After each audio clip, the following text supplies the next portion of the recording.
সকলকে শুভ সকাল। এবং আজকে আমার কাছে একটা বিশেষ দিন, আজকে আমার মায়ের জন্মদিন। সেই জন্মদিনে যেহেতু আমরা শনিবার করে আমরা নিরামিষ খাই, আজকে সবই নিরামিষ। আজকে হবে জল বড়া, কলমি শাকের জল বড়া। জল বড়া কিন্তু অনেক রকম শাক দিয়েই করা যায়। সেটা তোমার কলমি শাক হতে পারে, অথবা তোমার আরেকটা কী শাক যেন, লাউ শাক লাউ শাক দিয়েও ভীষণ ভালো লাগে। কলমি শাক, লাউ শাক এগুলো দিয়ে করলে খুব ভালো লাগে খেতে। আচ্ছা, এই বাটাটা আমি একটু দেখিয়ে দিই কী দিয়ে বেটেছি ডালটা।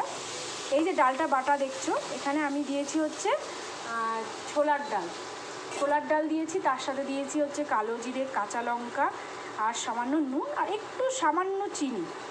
এটা হচ্ছে পেস্টটা করেছি। এবার কিন্তু এই বড়াটা করব, তোমাদেরকে শেয়ার করব, দেখো। চলো আবার আমি রান্নার পরে তোমাদেরকে দেখাবো। সকাল সবাইকে, আজকে একটা নিউ ব্লগ। আজকের রান্নাটা হচ্ছে একটু অভিনব রান্না, সেটা হচ্ছে জল বড়া।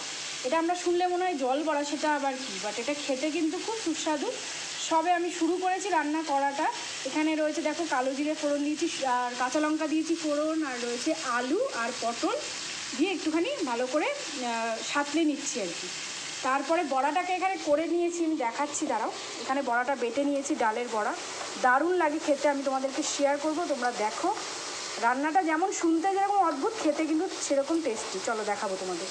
দিয়ে দিলাম একদম টাটকা কলমি শাক, পুকুরের একদম টাটকা কলমি শাক এগুলো দিয়েছি। এবার ওইগুলো দিয়ে আমি একসাথে যা দিয়েছিলাম পটল আলু, সেগুলো দিয়ে এটাকে এবার একটু নাড়াচাড়া করবো।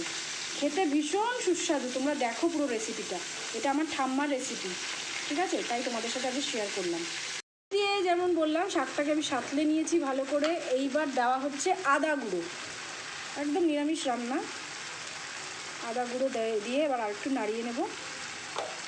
দিয়েছি, এবার শাকটা আর সবজিগুলো ভালো করে সব ফুটে যাবে একসাথে। বাটাটা কিন্তু একদম মিহি বাটা হয়েছে, মিক্সিতে বেটেছি, কিন্তু মানে শিলপাটার থেকেও কিন্তু ভালো হয়েছে বাটাটা। দেখো একদম পুরো মিহি বাটা হয়েছে। এবার বড়া করবো এটাকে। ওগুলো এক এক করে দেওয়া হচ্ছে, দেখো ফুটেছে, এবার বড়াগুলো দেওয়া হচ্ছে।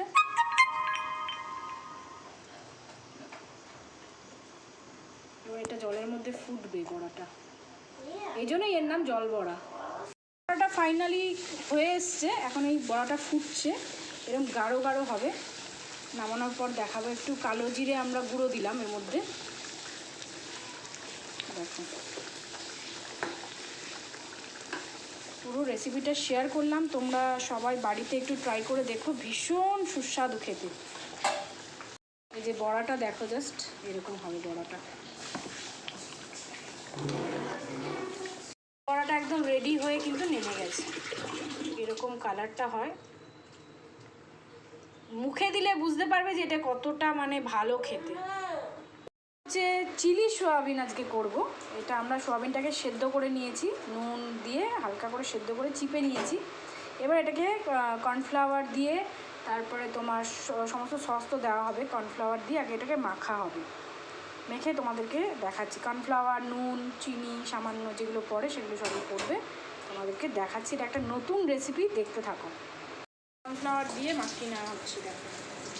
এটা মাখিয়ে নেওয়া হচ্ছে। আমার ছেলে যেহেতু নিরামিষ রান্না পছন্দ করে না, তাই ওর জন্য একটু মুখরোচক অন্যরকম রান্না করা হচ্ছে, বাট খেতে কিন্তু একদম আমিষের মতনই হবে। চলো দেখাচ্ছি। দেখো এটাকে হালকা তেলে সোয়াবিনগুলোকে ভেজে নিচ্ছি। এটা কিন্তু ভাজা হয়ে এসছে সোয়াবিনটা, বেশি ভাজলে আবার হার্ড হয়ে যায়, শক্ত হয়ে যাবে, তো হালকা একটু ভেজে নেওয়া হচ্ছে। কিন্তু জিনিসটা এরকম এসেছে। পেঁয়াজ বাটা, টমেটো বাটা সব রয়েছে, আর আদা গুঁড়ো এর মধ্যে দেওয়া হবে। আমরা নিরামিষের দিনেও আমরা পেঁয়াজ খাই, এটা এখন কষাবো ভালো করে। তারপরে সব সস দেওয়া হবে, লাল লঙ্কা, গোলমরিচ গুঁড়ো আর ক্যাপসিকাম এখন দিয়ে দেওয়া হয়েছে। Soya sauce, chilli sauce and tomato sauce পড়ছে। এবার এটাকে ভালো করে কষিয়ে কিন্তু আমি ভাজা সোয়াবিনগুলোকে কিন্তু দিয়ে দেবো। দেখতে থাকো, দেখাচ্ছি তোমাদের শেষে ফিনিশিংটা কেমন আসে, দেখো। কারণ আমার ছেলে একদম নিরামিষ খেতে পছন্দ করে না, তো এটা বাচ্চাদের জন্য খুব মুখরোচক একটা খাবার, তোমরা করে দেখতে পারো। বাচ্চারা কিন্তু খুবই ভালোবাসবে খেতে। কিন্তু একটু মিষ্টি মিষ্টি ভালো লাগে, রুটি পরোটার সাথে এটা কিন্তু দারুণ লাগবে, ভাতের সাথেও ভালো লাগবে, ভাত বলো পোলাও বলো, যে যেরমভাবে তোমরা খেতে চাও এটার সাথে কিন্তু সেরমভাবে তোমরা মিক্স করে খেতে পারো। জল দিয়ে নিয়েছি, এবার এটাকে একটু নাড়াচাড়া করবো একটুখানি। যখন টকবক করে ফুটে জিনিসটা বসে যাবে, নামানোর পর আবার তোমাদেরকে আমি দেখাচ্ছি। কালারটা কিন্তু দারুণ এসছে। জিনিসটা এরকম এসছে, একদম গাঢ় হয়ে গেছে। এটা কিন্তু পোলাও বা রাইস, রুটি, তারপরে পরোটা, এগুলোর সাথে কিন্তু খুব ভালো লাগবে খেতে।